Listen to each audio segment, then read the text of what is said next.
The Spider Within, a Spider-Verse story. This is a film that broke some records for how quickly it sold out. It also broke some records for the number of texts that I got that said, dude, can you get me into Spider-Man? So, if you are here, you are some of the select few. You are the first people in North America to see this film. The world premiere is. But, with great power comes great responsibility. You cannot record anything that you're seeing on the screen tonight. So we just want to make sure that we're clear. Typical cell phone etiquette applies, but it's especially true in this case, so please just put your phones in your pocket and be unreachable for a while. I'm just going to really quickly, this festival started in 2017. It's a celebration of animation as a cinematic art form. It would not be possible without the support of our founding sponsors, the distributor G-Kids, the Annecy International Animation Film Festival, and Variety. And also our industry partners, but in particular Sony Pictures Animation, who are letting us play this film today. So thank you to all of them. So I'm actually just going to hand the microphone up because nobody came here to see me, but I wanted to introduce the producers of the film, Michelle Raimo, Kouyate, and David Schulenburg. So thank you so much.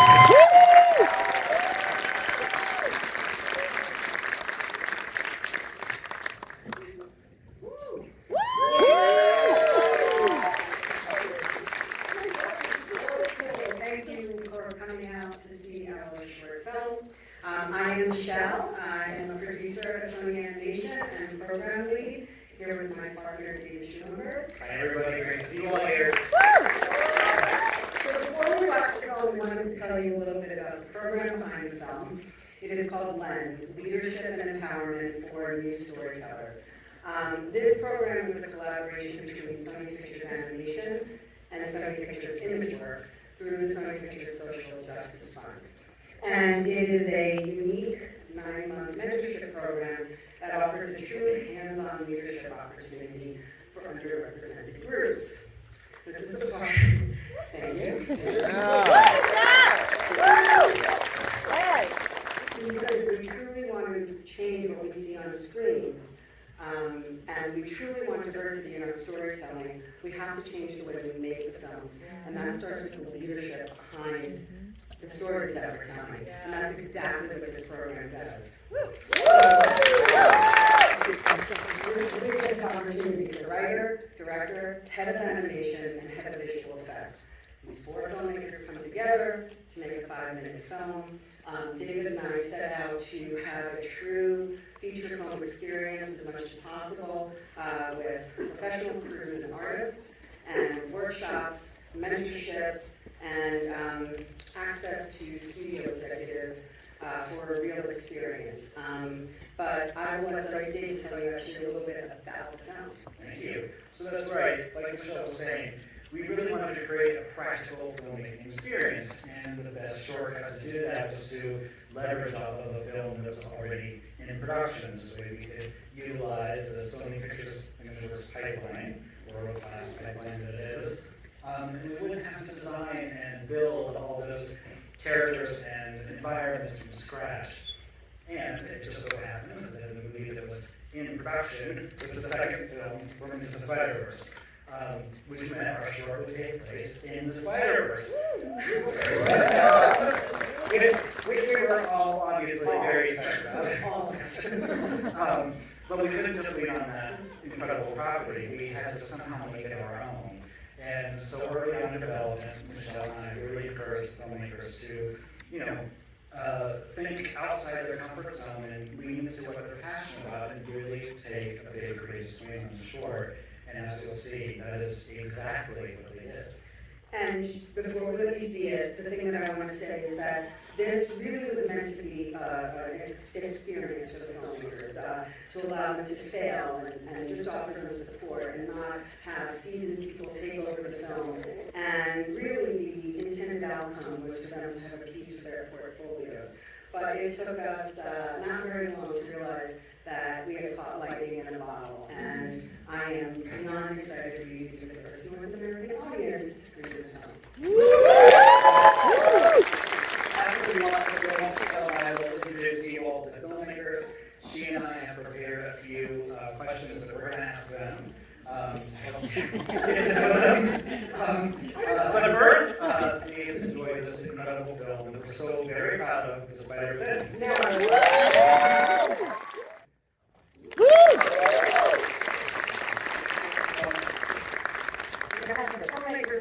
Come on out, everybody.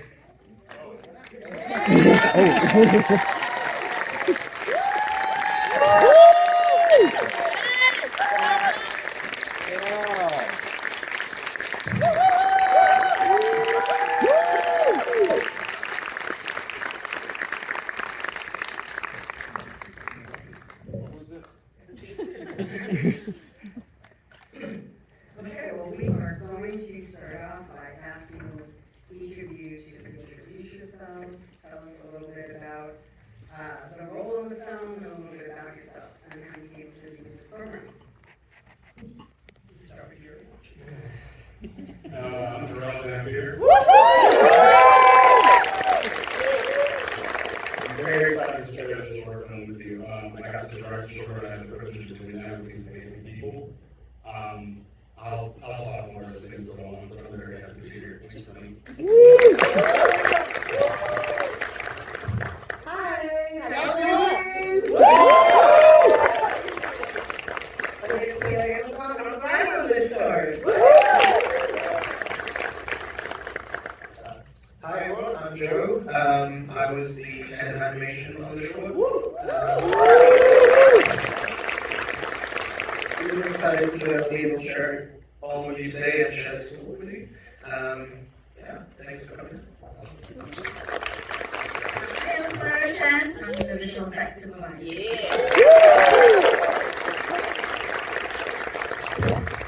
Thank you, all of you. My first question is for Jarelle.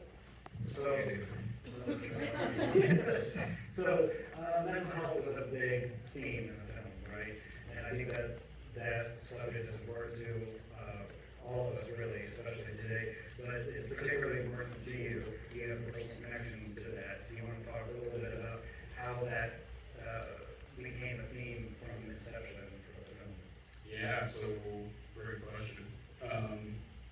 When I got offered this job to direct the shorts, I had a panic attack that night. It was the worst I've ever had in my life, and I spent the night at the hospital. It's not the first time it's happened, but it was definitely the most intense. It was like the culmination of this thing that I dreamed of, this opportunity that I wanted and worked hard for, and had been pulling towards me, and yet the weight of it literally sent me to the hospital. I had to spend the night there. I didn't know that I had anxiety until I was in my 30s, and I think there was something about the shared experience of going through the pandemic and the way that we kind of all learned so much about ourselves. And I really learned that I had so much tension built up in me, and I thought Miles is such a beautiful character with such range that he could handle being a vessel for this, and it would fit his character. And so that's kind of where we started. Thank you. Okay, I am going to ask a question to Jarelle. So there were early pitch sessions that ultimately led to the story that we have, but it wasn't always a thriller. So can you talk a little bit about some of the other genres you guys pitched and what ultimately led to deciding that the thriller genre was the best thing to tackle? Okay, upon acceptance of the program, we got tasked with pitching multiple ideas. So it was like a very funny course to just see it.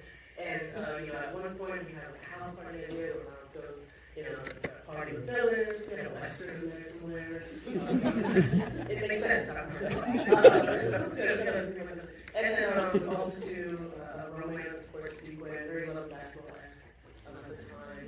But oddly, from that actually, this was our first day. But they just said, why don't you pitch us more? But the brother was so passionate about thrillers specifically, so we were like, you know what, let's just kind of go with what we really feel passionate about. And on top of that, we felt that thrillers are a great way to explore psychology. And so we got a little bit deep with that and scare somebody. Because, yeah, Marvel, we kind of go in the dark side of Marvel, you know what I mean? So, yeah. Nice, thank you. All right, my question is for Joe. So Spider-Verse is known for its iconic villains, right? Like Kingpin, Prowler, but not the shadow figure. So can you talk a little bit about the development of Cool. So I guess early on in the process, we started off with kind of like Khaila and Jarelle talking to us about the inspirations for the story. So they kind of spoke about their personal like experiences with like anxiety, and also they expressed a great love for kind of like thriller and horror movies.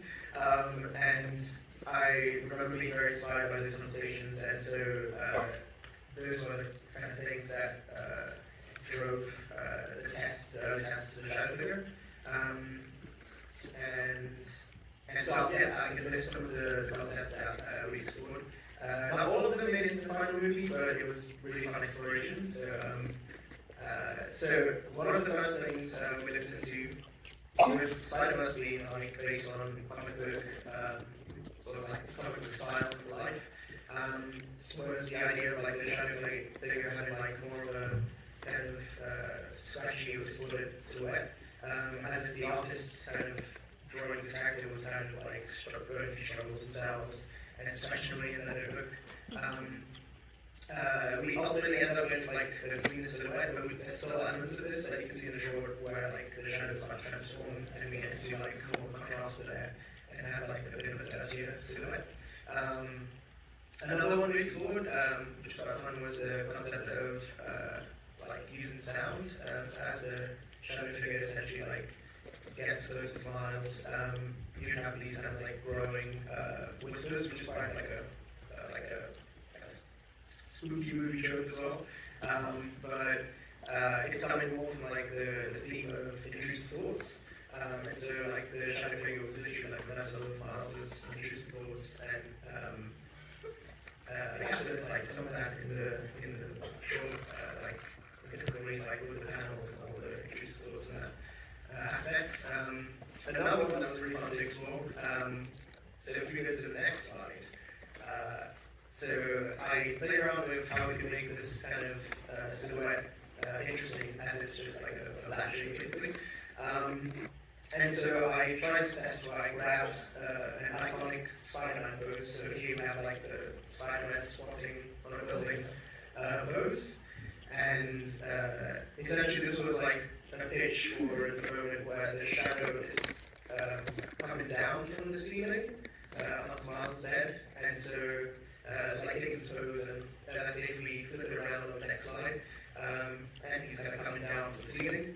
And then like with some tactically placed webs on the next slide, you can see we can create this kind of spooky composition.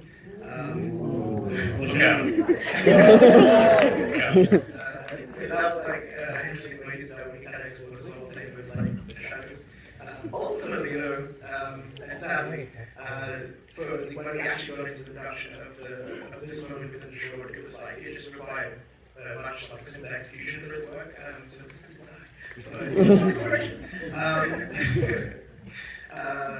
another one we explored was the shadow figure being directly connected to Miles' physical displays of anxiety. So if you go to the next slide, I believe, and we can play it on.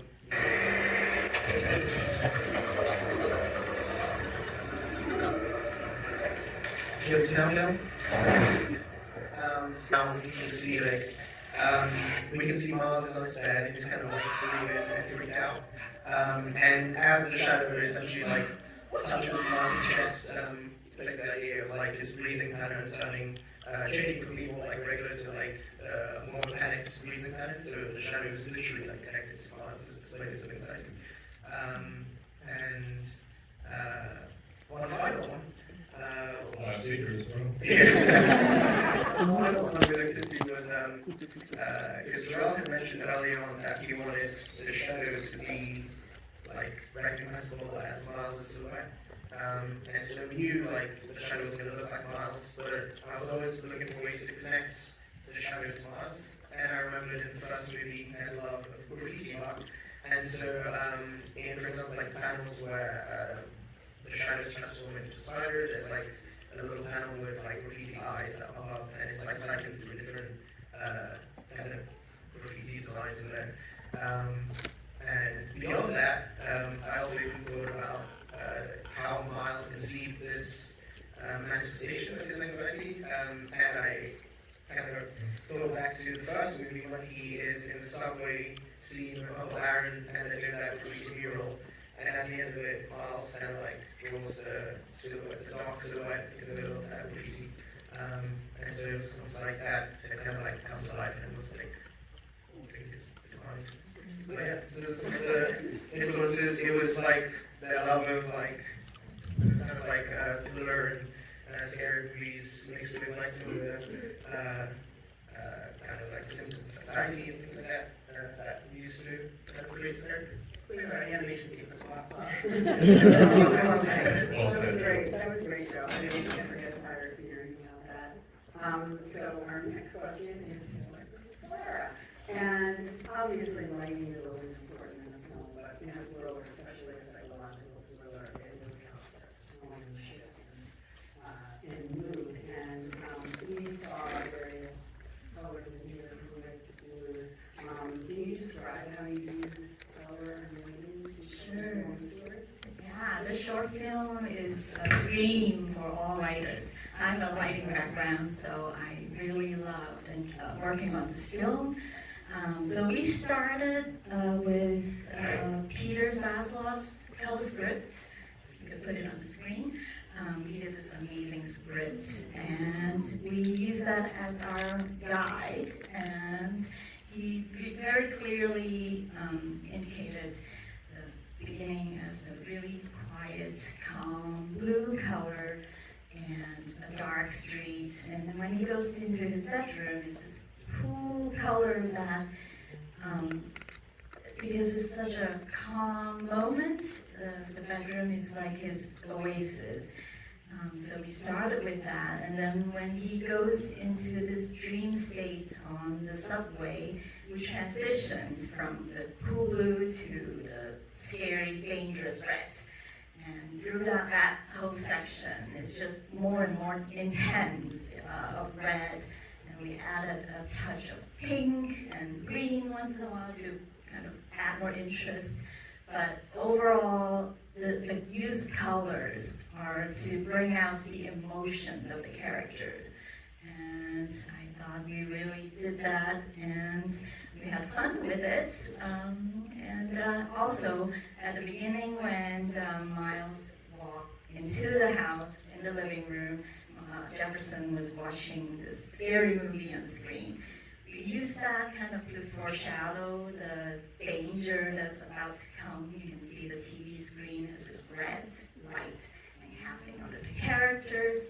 And then at the very end, when we come back out of the danger, the panic, we come back out to the living room, and Jefferson just happens to pause on the frame that is this warm sunset color that brings out the warmth between the parent and the child. And yeah, so it's just the use of color really heightens the emotions of the story.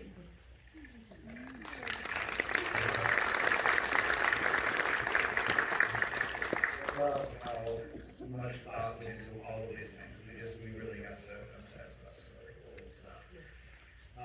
So my question is for both Jarelle and Khaila. So, okay, here we go. So, it was very important to the two of you to focus on the relationship between Miles and Jefferson and his dad, and to really highlight what a conversation between a father and son about mental health would be like. Can you talk a little bit about that and why that's so important? It's a talk I never got to have. I think that's a big one. I feel like I had wished when I was a kid someone could sit me down and explain what was happening, or just be a little more supportive. I didn't have the tools to communicate how I felt, and neither does Miles right away, right? But I think it's so important to show on screen. I think it's important to show Black fatherhood in a positive light on screen. I think 10 years ago, so much of us, we just wanted to be seen on TV. And I think now that we've gotten to a point where we're on TV, it's like, well, what is the content of what we're going through on TV now? Does it match our reality, or is it just like, I want to be in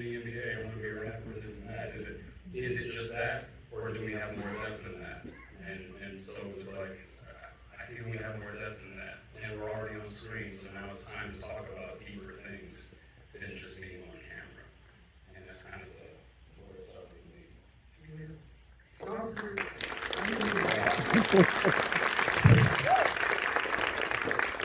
It was wonderful to be working with Father, technically, because you are yeah. So, and I found it important because it's like, why don't we have Jefferson instead of his mother? Because a lot of in comparison to the movie video, there's a lot of FaceTime with mom's mom, so we wanted to kind of show Jefferson, the wonderful Henry we had at our disposal, and so we just thought that would be a very healthy moment. Of course, sprinkle it with some humor, and we think that was a way to punctuate, but we didn't really go in leading with the message. We just wanted to go in and say, I'm anxious, we're both anxious people. We just wanted to make a story out of it. We don't have answers. Just share what we go through. Exactly, but then at the end, we wanted to give a little bit of hope, but it's not fully hope, if you're struggling with anxiety. So Jefferson felt like a really good beacon of that message. Stay with it, some humor. So. Jefferson's kind of like the dad that we all need, right? He's the dad. Jefferson is my dad. Yes. When I watched the movie, yeah. It's all you guys I'm see. not the only one. Thank you.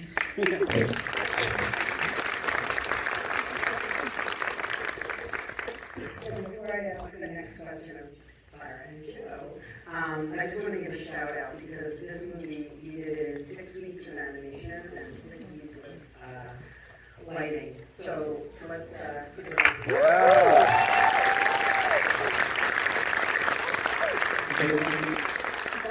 Think about the Miles and Jefferson relationship. You both really contributed to making the characters feel very believable and relatable. One example is the living room scene between father and son. Can you both talk about making the living rooms feel authentic?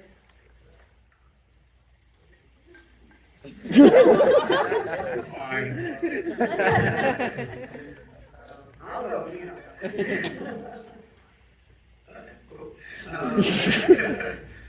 So me, it was really about making characters feel like specific in their performances, and usually it comes down to like finding little mannerisms. So for example, in the scene where Jeff says to Miles and says, "I rented 3 movies we can watch." It was, for example, the animators first pass, I remember they did, the acting was like, "I rented 3 movies we can watch," which works. But, so I remember like when I was growing up, I had a basketball coach, and he would always count off his threes this way, that way. And he was quite like Johnson in character, and so like just making those slight adjustments to me like helps the character feel like a little bit more relatable, like someone that you know essentially. There's also the other scene where Miles is asking his father for help at the end of the film. In that scene, essentially like people with anxiety sometimes tend to like massage their arms as like a soothing mechanism, and so I thought like that kind of thing would be quite nice, kind of part of like the scene in the bedroom where the spiders are chasing around and all that, and he's trying to ask his father for help. But I was kind of looking at like the way Miles would do it, that's specific to him, and we ended up with a kind of like grinding the knuckles kind of thing, which says so much because it's like specific to the culture, but also It took a while to get that. yeah. Right. But when it was like, yes, that's the one. And beyond that, like it also speaks to kind of like the struggle, like how hard it is for Miles to find the right words to ask for help. So kind of just like finding those little mannerisms kind of like helps find that balance. Also, it's hard to hear about the details that, the deep details that go into the acting that make, or a performance relatable. Animated actors, apparently. They are. Yeah, I already touched on these colors, the lights in the living room scene that really bring out the tenderness and the scariness. And so I want to mention like the production of this movie was short. We only had 6 weeks. But we basically borrowed artists from the actual Spider-Verse movie, and they have a tight schedule, and we just borrow whoever is available, and just pushed it through with Jarelle, who is really clear about his vision, and that really helps us be efficient, and we don't circle around, and yeah, so having a great, clear vision from the directors is such a big difference.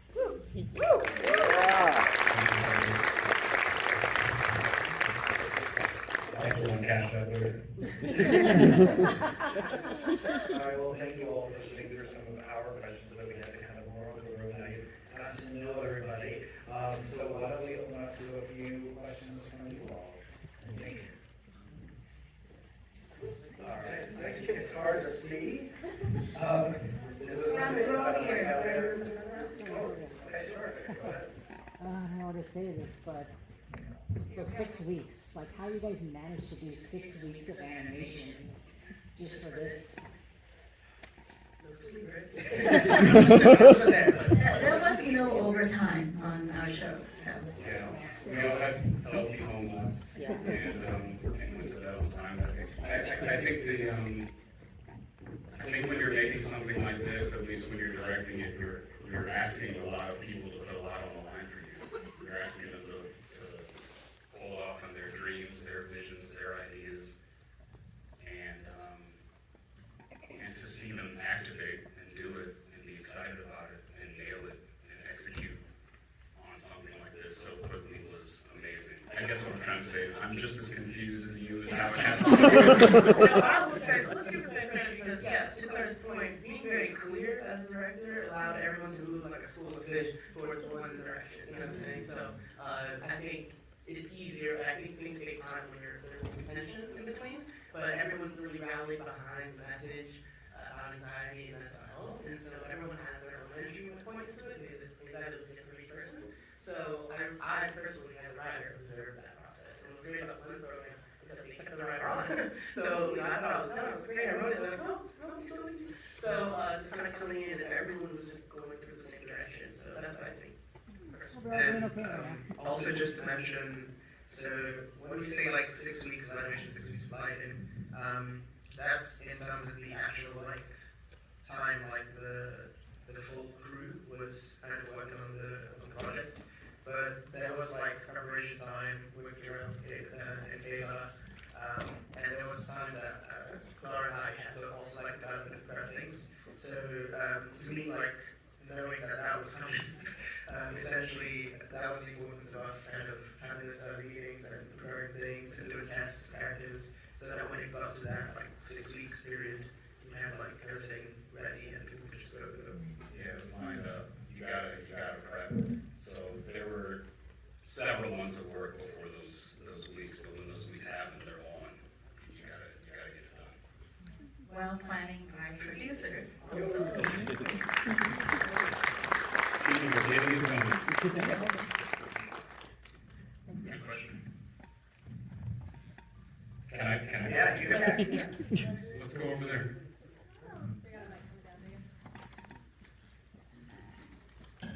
Thank you. I have to go ahead.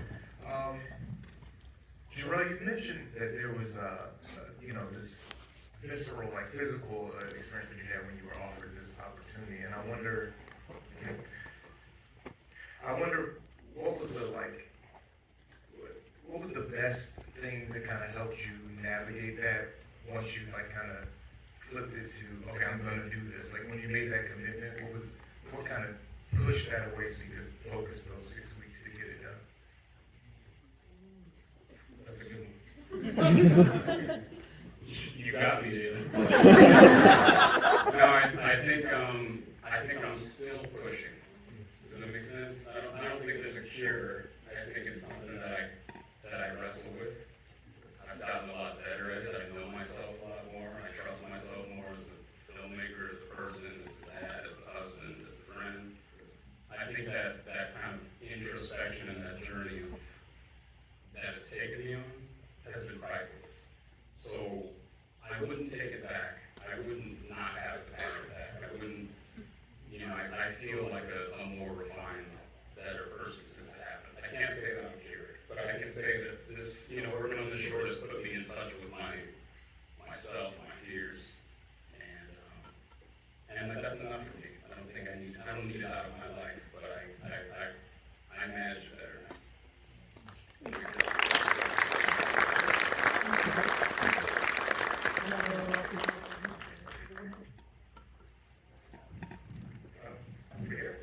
Go ahead, sir. First of all, that was awesome. So thank you all for your work. Secondly, my question is, I really love the transition when he gets touched while he's on his bed, and it reminded me a lot of Jordan Peele's Sunday Place. Were you inspired by that? And also, can you guys talk just in general about the inspirations that you guys kind of went into it, and maybe some of the things you kind of picked and chose that added to the overall project? Excellent question. Yeah, I'm afraid that I won't stop, so maybe you. Okay, I'll jump in there first. So, great observation, yes. Peele-esque influences were there. We're also really big fans of Korean Japanese horror. So I was putting on to the cure, like Kurosawa, which is very, y'all know. It's very atmospheric, the genre that jump scares, but then of course jump scares are a little more American. But one of my favorite movies as well, which they're gonna I would mention it, is Enemy by TheMovieReport.com. Not a great taste in this room. So close your ears and don't. I'm not gonna spoil it, but let's say there's like a spider that's relevant. On big one, you know what I mean? So I'm like, because in the animation process, it was great that, like I said, as a writer, you're able to stay on. And so I remember there was a moment, I'm like, can you jack that? Make it bigger. You know what I mean? Like, playing with scale, small spider, big spiders, and Babadook, and a lot of horror movies. So I don't know if there's any other ones.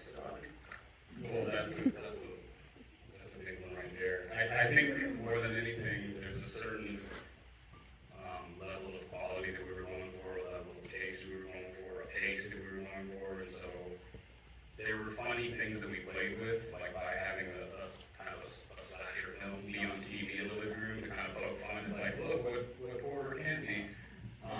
But what we were going for was a lot more subtle and a lot more layered and complex, and so we got to kind of play around on all kind of areas of the genre. The biggest thing though is, like you said, Babadook, and I always think about the powerful imagery of that film, and the characters can be in a room and you can see a code hanging on the wall, and your heart is like, is that the thing? Is that the thing? Are we safe? And that ability to kind of build tension and dread over time is something I'm like addicted to and in love with. Figuring out how to do that. You had a note about like always making it feel like shadow being there. So even in the shadows, it's like, is it still there? Is that the shape? Is that the shape? And then plus, you play a lot of different shapes that can be distinct into something or another. So yeah, a lot of movies. It feels like you never know if you're okay, and I feel that way a lot. I want to let you know. Just like that, you know what I mean? You never know where the threat's going to come. You want to give us all panic attacks. Yes. Join me. All go to therapy together. They made me watch so many horror movies. So sorry. Great question. It's like the sun is right in First of all, you guys did an amazing job. My question is for the producers. Did you earlier when you came on, you said that that normally you might hire someone to like finish the film or something. What did you learn by working with new talent, and like is that going to change the way that you work going forward? I don't think we said that we would normally hire someone to finish the film. Maybe that was misconstrued about something. I think what we might be referring to is that we said that we didn't want to impose upon these filmmakers and just allow them their opportunity. But part of this program is being able to create pathways for newer directors and first-time directors. I'm actually producing a film for Sony that I can't to talk about, but he is the first-time feature director. He has television experience, but and episodic television experience in animation. But to answer your question, that is the point of this program. And I'm also going to say that we are developing a project with Jarelle.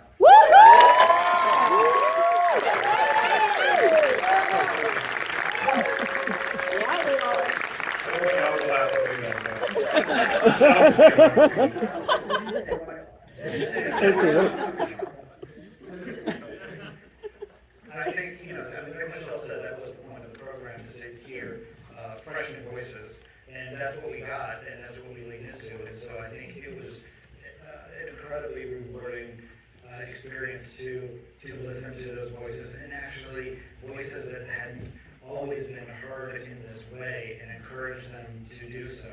And so it was just, it was tremendously rewarding to then see it grow into what you all saw. And so I can't really put into words how meaningful it was, and what an impact it's had on both Michelle and I going forward, for sure. And I can tell you for certain that in animation we would love for more writers to be directors, so I have a secret hope that our writers.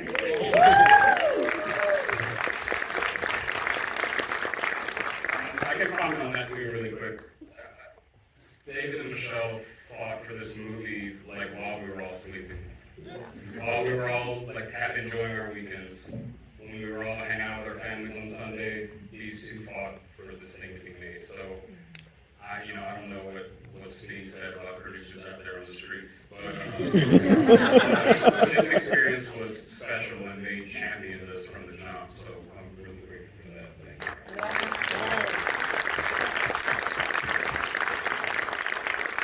you.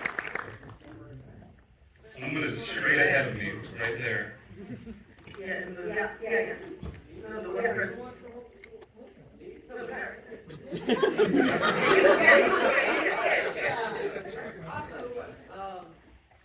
I'm a really big fan of misleading shots that trick the viewer into thinking they're seeing something, but it's actually not true. So in the transition scene from the panic attack back to Miles' room, there's a scene where he's sitting on what appears to be the floor, but then the camera rotates back down and it turns out he's on the ceiling. And I thought that was so cool. Yeah. What was the inspiration behind that? This world is being turned upside down. I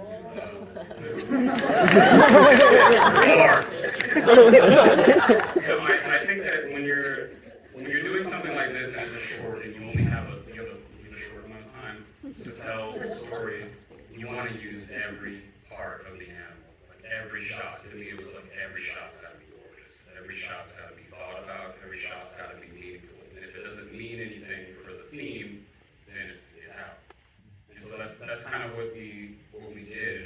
It's a process of creating a lot of shots that you love very much, and then you have to go through and kind of see which ones are actually meaningful to the story. So thank you for noticing that. And we just put a lot of care into those compositions, really.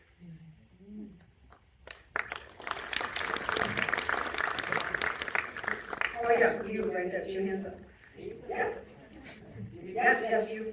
I have a question. Was there any time mandated in how long the short film would be, or you were never given any? It was actually supposed to be a 2 to 3 minute short. So when Jarelle says that we fought and found things, we did to be able to make it 5 minutes. I think they asked for 2, I handed them 8. And I was like, hey man, you gotta help us out a little bit. And then it was just a matter of shaving it down to 2 weeks now. But a story like this needs time. At least in even space. Red shirt. I see you, right? Yes. My question was specifically about colors, because I know that. So my question was more about the colors for the film. So I know that for the other Spider-Man movies, they kind of relate the colors to what the characters are feeling, or specifically the characters. So I just wanted to know, do the colors represent what the character is feeling, or do the colors represent something that is supposed to portray a feeling to the audience, like intensity, or if you're supposed to be happy or sad? Like, what are the colors, what are they supposed to do for the audience? That's a great question. I think it's both. Yeah, because you want to feel what the characters feel. So the red is the danger, the scariness, and that's what Miles is feeling. And hopefully that makes you feel that way too. Yeah, so it's both. Yeah, there's, it's Claire's a wizard, and she's gonna try to downplay things a lot, but it is literally magic. Coloring and doing VFX and bringing these things to life, and the fact that it's a double-edged sword, we want you to understand, and I also want you to kind of understand me a little bit. There's, when he's sitting by his window and he's listening to music, that view outside is like me and my wife in Korea sitting by the river. That's why I made the lighting that way. That's how Seoul looked at me at night. And that's how I wanted Miles' kind of oasis by his window to look like. So there's little pieces of me in there, but I also feel like, you know, I wanted you to hear me, I want you to hear Miles, I want you to hear your own inner anxiety speaking out, asking you to do something about it. I wanted you to hear a lot of things, and the color kind of helps all of that. Does that make sense? Also, you got red and blue, which is the Spider-Man suit.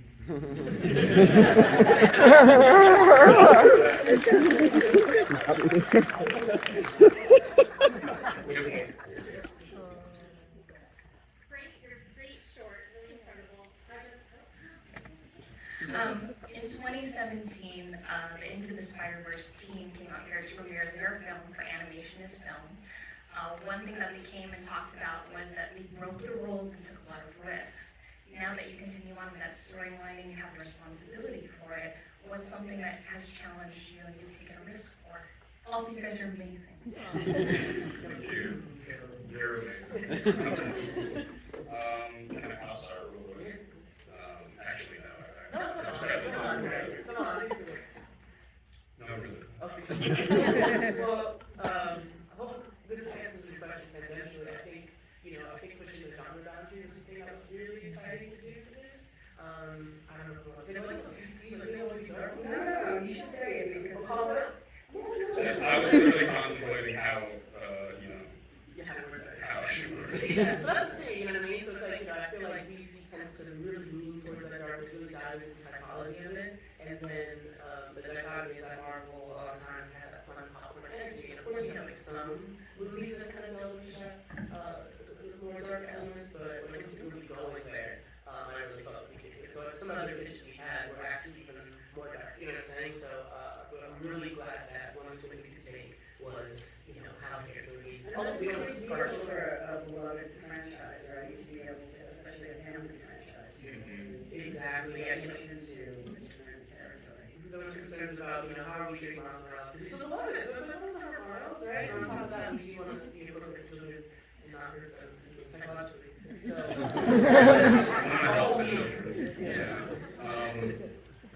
yeah, it was definitely the genre thing. It was the genre thing.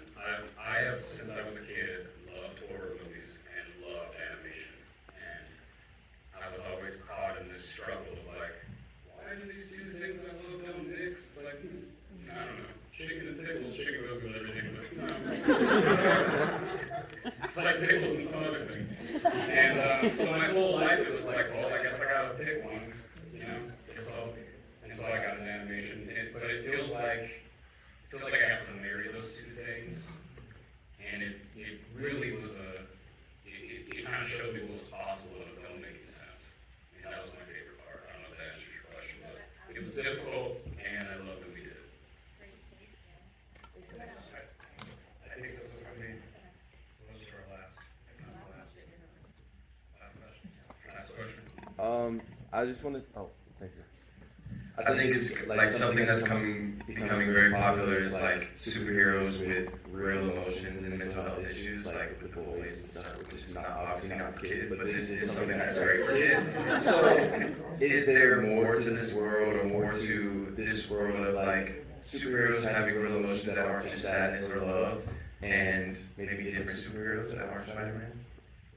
I mean, I think personally, like, you know, some people say that the superhero movies are shit. So I do think that there is a trend toward being more grounded now that we do have boys and things like Gen V. So, you know, not nothing that I'm specifically a part of, but I think in general, the zeitgeist, I feel is moving towards that, or kind of bending it a little bit more and seeing how to feel the genre a little bit. So, since we all are familiar with the superhero genre.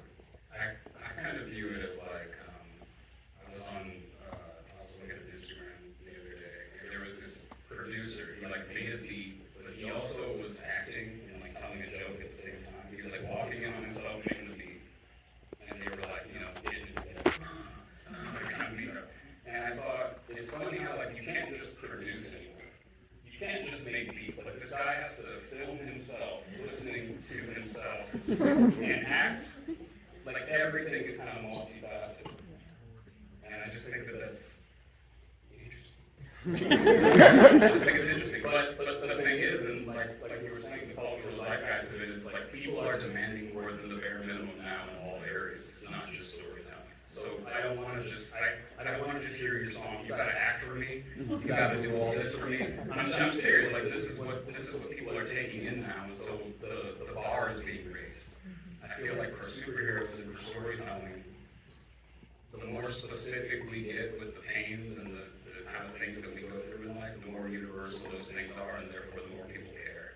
So I think people are tired of superheroes punching each other. I don't think they're tired of superheroes. I think that superheroes being more like people is kind of the way that it's going, and we kind of summoned that into existence. So I'm excited to see, you know, what's next as well. I'm currently working on this K-pop Demon Hunter movie. You'll have to see what it's all about. Okay, real quick, I lied about it being the last question, just real quick, Jarelle. I'm gonna get in trouble because we're gonna get thrown out of here, but everyone always asks about Easter eggs. So do you have a Easter egg that you can give us? I'm not interested in giving away. This is a big one, the feeling when it comes to that. The spider that is chasing Miles and also comes out of his mouth eventually is the spider that bit him in the first film. The color is a little different, and for those who are looking, you will find it's the same spider.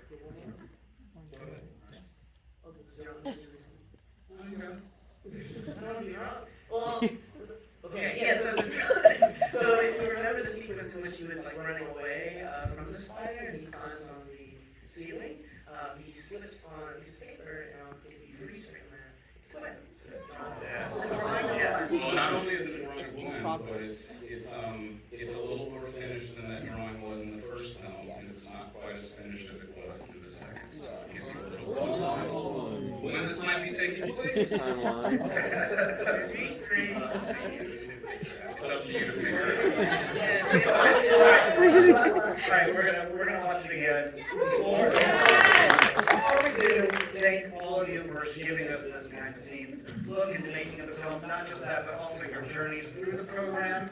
I want to, on behalf of both myself and Michelle, we were so honored and privileged to be a part of those journeys. I've heard Michelle say this several times, and I believe this wholeheartedly. This program and this work was the highlight of our careers. So, you all.